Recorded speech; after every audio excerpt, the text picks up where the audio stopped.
again, kids, be careful what you wish for. Should I push that button again? Hey guys, what's up? It's your man Pete, and back with another update video just to sort of keep you informed about what's going on, even though things have really slowed down here in Toronto. But the overall sentiment is that we're sort of getting back to normal again. The numbers are really clocking in very close to pre-pandemic levels, meaning 2019. And average sale prices are still hovering at around 1.2. It's still over the $1.2 million mark, so as interest rates continue to climb up. And there's a lot of buyers out there who are literally paralyzed. They don't know what to do. They don't know what they should do. They're hearing all these different things. And of course, there's a lot of inventory out there, not because the market's crashing, but simply because it's the prime spring buying season and stuff is not really moving. We'll sort of keep track of that average sales number throughout the rest of the year because it's going to be very telling to us what people are willing to pay for properties. Really nice neighborhoods that people are waiting to get into. It's still competitive, it's still busy, and there's still plenty of competitive bidding war action. So if things continue at this rate right now, which I think they probably will for the next couple of months, our spring buying season will start bleeding into the summer and maybe even early fall this year. Because of course the worry and the fear of continued interest rate hikes from the Bank of Canada is really starting to spook people, even though we're really just trying to get back to where we were pre-pandemic. And then you're also hearing from some of these young and inexperienced buyers that they hope that the interest rates continue to go up so that house prices will come down. I don't know if any of you have heard that phrase where you got to be careful what you wish for because you just might get it. And so yes, in this case here, yeah, interest rates are going up, not just here in Canada, but in the US too. But what happens is when you get a mortgage now, you're paying a lot more interest than you are in principal. And then of course your qualifying rate becomes a little bit harder. So it does weed out the people that really are on the edge and really shouldn't be buying a home and can barely qualify. That's not necessarily a bad thing, by the way. So it is having an impact on prices. It's certainly having an impact on the number of deals getting done out there. And so this moment that we're having right now in the real estate market where there's a lot of inventory and stuff's not getting sold is that, yeah, there's a lot of nice houses out there to be seen. You don't have to get stuck with a clunker. Got to remember that this inventory situation is not going to last, okay? So it's not going to be like this every single month of the next year or two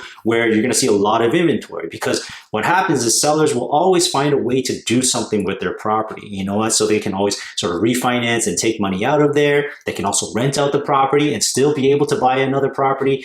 If you all have any sort of questions from a financing and mortgage perspective and refinancing and all that kind of stuff, let us know. We'll connect you with the right people and then we can help you move forward in your life. So when you have higher interest rates but slightly lower prices, you know, it's tomato.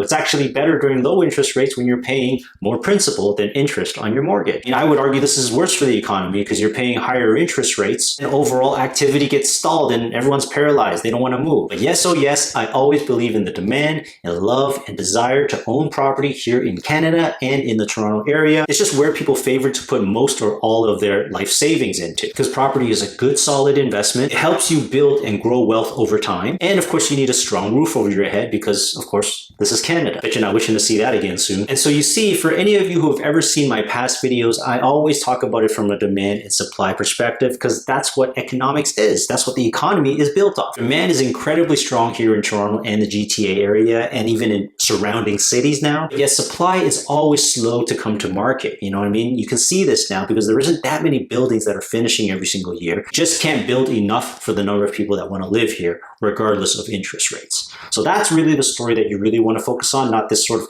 temporary seasonal thing that we're seeing right now in the housing market. But yeah, it is a great opportunity. It is a great time to be at least looking and researching for houses. I suspect at some point when rates stop going up or they start slowing down and leveling off, and hopefully things start easing up like the supply chain issues. I mean, I doubt the war in Ukraine is really going to end anytime soon. People can continue to go back to buying and selling things instead of getting stuck in the mud. The housing market in Toronto and the GTA will become strong and robust again.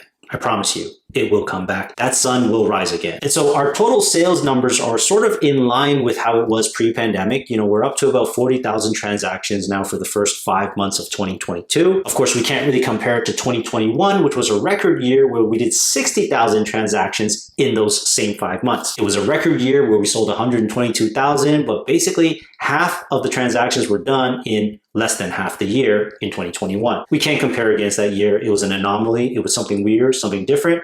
but it did set a high watermark for us to measure against now. But again, if we measure to a normal year, because it seems like we're sort of getting back to normal now, in 2019, we're still doing more sales and transactions now in 2022 than we did in 2019. So people are still buying, but there are some that are sitting on the sidelines, sort of waiting to call the bottom.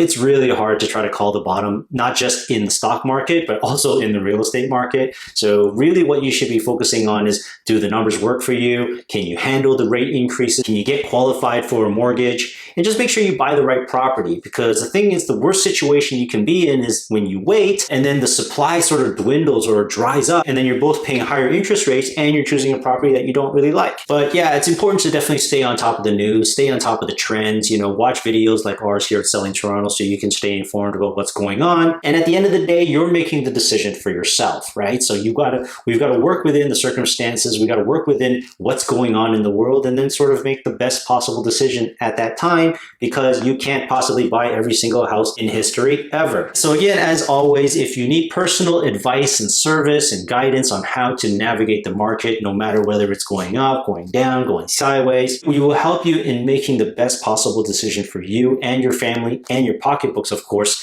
in any given situation. Contact is in the description box below, and it's also at the end of the video. And please be sure to hit the subscribe button and give us a like. It helps us out. But we really look forward to helping you out and servicing you in the near future. And especially if you're looking to sell your house or condo, you should definitely give us a call here at Selling Toronto. We have so much experience. We can help you get it done quickly, smoothly, and very, very efficiently. So we'll talk to you guys soon. Thanks for watching, and bye for now.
But yes, oh yes, I always believe in the demand and the desire. But yes, oh yes, and of course you also need a strong roof over your head in case. And of course you need a strong. It's just where people favor to put all of. It's just where people favor to pay. Contact is in the description box below. Contact is in the description box below, and it's also at the end of the video.